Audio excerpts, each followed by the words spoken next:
খবর পড়ছি Bengal job study সংবাদ চ্যানেল থেকে। জানাবো আজকের বিশেষ বিশেষ খবর। একদিকে ভোটের দিন গণনা শুরু হয়েছে, আর অপরদিকে যে কাণ্ড ঘটছে তা শুনে আপনার চোখ কপালে উঠবে।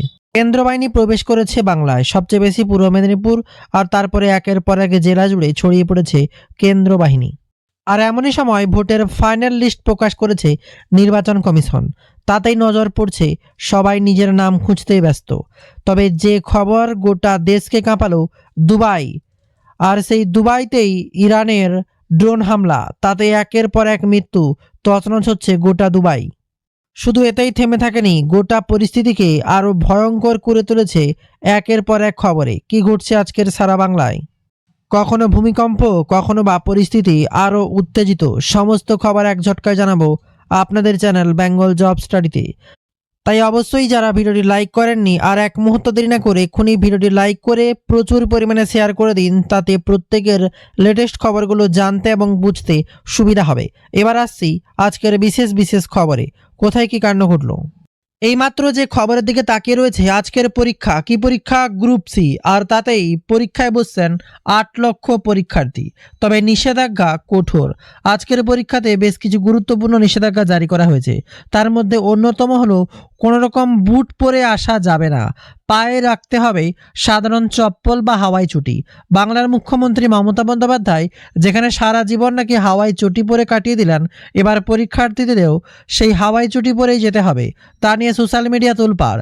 আর এমনই সময় নবম দশমের পরীক্ষার সময় যেমন নির্দেশিকা ছিল স্বচ্ছ পেন, কাচের বোতল, আর তা নিয়ে এসে ফের একবার তেমনই নির্দেশিকা জারি করেছে রাজ্য সরকার। সামনেই দোল, আর তার আগেই পরীক্ষায় যেন মেতে উঠেছে এক অন্য মুহূর্ত। দেখা যাক এই পরীক্ষার পরে আবার গ্রুপ ডি পরীক্ষায় কী কী নির্দেশিকা জারি থাকে। আর দিকে যুদ্ধের খবর সামনে উঠে এসছে, আর তারপরেই ভয়ানক আপডেট। যুদ্ধ বাড়তেই রান্নার দাম বেড়ে গেল গ্যাসের। বিরাট বড় খবর। সিলিন্ডার আজ কত করে শুনলে আপনার মাথায় হাত পড়বে। মার্চ মাসের 1 তারিখ থেকেই দাম বাড়ানো হলো এলপিজি সিলিন্ডারের।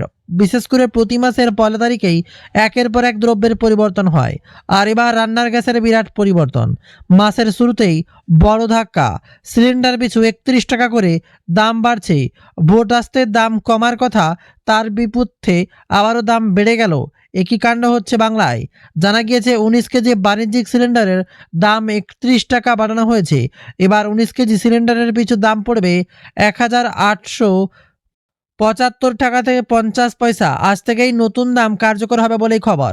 অন্যদিকে গৃহস্থরাও তাও কিছুটা স্বস্তি রয়েছেন, কারণ 14.2 কেজি সিলিন্ডারের দাম কোনো পরিবর্তন হয়নি। সিলিন্ডারের পিছু দাম রয়েছে 879 টাকায় দাম। গত বছরের শেষের দিক থেকেই এলপিজি সিলিন্ডারের দাম বাড়তে শুরু করেছিল, তবে এখন আপাতত কিছুটা স্বস্তির 14.2 কেজি রান্নার গ্যাসের সিলিন্ডারে। এবার দেখব কিছু যুদ্ধ বিধ্বস্তের খবর। কি ঘটছে মধ্যপ্রাচ্যে? যুদ্ধের দামামা। আজ সকালে ইরানের উপর বড়সড় হামলা চালায় ইসরায়েল। তেহরানের পরপর বিস্ফোরণ হয়েছে। ইরানে কমপক্ষে 1000 জনের মৃত্যু হয়েছে বলেই খবর। পাল্টা হামলা চালাতে শুরু করেছে ইরানরাও। এর মধ্যেই ডোনাল্ড ট্রাম্প ইরানে আজ রাতের মধ্যেই সরকার পাল্টে ফেলার আশ্বাস দিয়েছেন। একই কাণ্ড ঘটছে, গোটা পরিস্থিতি যেন আবারও তোলপাড়। ইরানের বিদেশ মন্ত্রকের সঙ্গে কথা বললেন জয়শঙ্কর। ইরানের বিদেশমন্ত্রী সৈয়দ আব্বাস তারগাছির সঙ্গে কথা বললেন বিদেশমন্ত্রী এস জয়শঙ্কর। নিজের সমাজ মাধ্যমের কথোপকথনটি তুলে ধরেছেন তিনি। শনিবার সন্ধ্যায় কথা হয় দুজনের বলেই খবর। দুবাইয়ে লাগাতার ইরানি হামলা চলছে।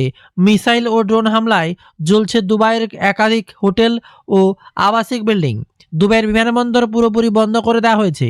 পান হোটেল ও রিসোর্টের কাছে আছড়ে পড়ল ইরানি ড্রোন। দুবাই থেকে ইমিরেটস সব ফ্লাইট বন্ধ করে দিয়েছে। দুবাইয়ের সবচেয়ে উঁচু বিল্ডিং বুর্জ খলিফা খালি করে দেওয়া হয়েছে বলেই গুরুত্বপূর্ণ খবর সামনে উঠে আসছে। ইরানের পরিস্থিতি প্রকাশ ভারতের। ইরানের পরিস্থিতি নিয়ে গভীর উদ্বেগ প্রকাশ করল ভারত। সব পক্ষকে শান্তি রাখার বার্তা দিয়েছে নয়াদিল্লি। নাগরিকদের সুরক্ষা সবার আগে দেখা উচিত, বিবৃতি জানালো ভারত সরকার। সব দেশের সার্বভৌমত্ব বজায় রাখার অধিকার রয়েছে বলেই খবর। কলকাতার একের পর এক কাণ্ড যখন তোলপাড় হচ্ছে ভোটের মরশুমে, তার মাঝে এবার কাতারে মার্কিন সেনার ঘাঁটিতে হামলার খবরে যেন গোটা দেশ নড়ছে। কাতারে রাখা মার্কিন রেডারের সিস্টেম পুরোপুরি ধ্বংস করে দেওয়া হয়েছে। 5,000 কিমি দূর থেকেই ব্যালেন্সিড মিসাইল হামলার আঁচ পেতে সেই রাডার গুঁড়িয়ে দিল ইরানি ব্যালিস্টিক মিসাইল। তাতেই এবার তোলপাড় গোটা দেশ। তবে আমেরিকা ও ইসরায়েল বুঝবে কত বড় ভুল করেছে তারা। মার্কিন প্রেসিডেন্টকে কড়া ভাষায় হুঁশিয়ারি ইরানের সেনাকর্তা সর্দার জাব্বারি। তিনি বলেন, আজ শুধু পুরনো জমে থাকা মিসাইল শুনলাম, আসল ইরানি মিসাইলের স্বাদ টের পাননি ট্রাম্প। দুটোই আমেরিকা ও ইসরায়েল বুঝবে কত বড় ভুল করেছে তারা। আমাদের আস্তিনের আসল মিসাইল এখনও বার করিনি, যেন ভয়ের আর্তনাদ আরও গুরুগম্ভীর করে দিচ্ছে। এই মৃত্যু মিছিলে গোটা দেশের হাল কোন পর্যায়ে যাচ্ছে তার ভাবার অপেক্ষা রাখে না। এখনও কি আপনারা পরিচিত কেউ দুবাইয়ে রয়েছে? কমেন্ট করে অবশ্যই জানাবেন। খবর আসছে, ইরানের সরকার পাল্টাতে বদ্ধপরিকর ট্রাম্প। ডোনাল্ড ট্রাম্প বলেন, স্বাধীন হওয়ার সময় এসে গিয়েছে, নিরাপদে থাকুন, ঘর থেকে বেরোবেন না। খুবই বিপজ্জনক পরিস্থিতি, সর্বত্র বোমা ফেলা হবে। এবার ইরানকে ভয়ানক পরিস্থিতি ট্রাম্পের।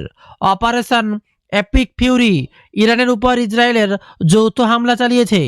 বিরাট বড় খবর, ইসরায়েলের যৌথ হামলা। মার্কিন সেনা অভিযানের নাম দিয়ে অপারেশন এপিক ফিউরি। গোটা দেশের পরিস্থিতি এবার টালমাটাল। কাতারের রাজধানী দোহাতে প্রবল বিস্ফোরণ, কাতার কুয়েতে নিজেদের এয়ার স্পেস বন্ধ করলো। এদিকে আবার আবুধাবিতেও প্রবল বিস্ফোরণ, বন্ধ এয়ার স্পেস। ভয়ানক খবরে তোলপাড় গোটা দেশ। তবে তেহরানের পাল্টা জবাব ট্রাম্প ভুলবেন না। মার্কিন প্রেসিডেন্ট ডোনাল্ড ট্রাম্পের কড়া হুঁশিয়ারি, ইরানের প্রতিরক্ষা মন্ত্রীকে কড়া বার্তা। তেহরানের পাল্টা জবাব ট্রাম্প ভুলবেন না। পবিত্র রমজান চলাকালীন হামলা, ইরানি সেনা সঠিক জবাব দেবে। গোটা বিশ্ব যখন যুদ্ধ পরিস্থিতি নিয়ে লড়ছে, তবে কলকাতার মুড যেন এক অন্য দিকেই ঘুরছে। কি ভয়ানক খবর! দম থাকলে ভবানীপুরে লড়ুন, এসআইআর তালিকা দেখাতে এবার আত্মবিশ্বাসী শুভেন্দু। পূর্বে শুভেন্দু বারংবার দাবি করেছিলেন, এসআইআর মিটলে ভবানীপুরে বিজেপির সঙ্গে ভোটের ব্যবধান কমে যাবে। চূড়ান্ত তালিকা দেখা গিয়েছে, মুখ্যমন্ত্রীর কেন্দ্রে মোট ভোটার 2,06,295। খসড়া তালিকা, চূড়ান্ত তালিকা প্রকাশের পর নাম বাদ গিয়েছে মোট 47,094 জনের। এছাড়াও আরও 14,154 জনের ভোটার এখনও অমীমাংস বা বিবেচনাধীন। ভবানীপুরে এবার বিজেপির জায়গা। 2014 সালের রাজ্যে যখন বিজেপি প্রথমবার 18% ভোট নিজেদের দিকে টানতে সক্ষম হয়েছিল, সেই সময় ভবানীপুর কেন্দ্র থেকেই অনেকটাই লিড পেয়েছিলেন তথাগত রায়।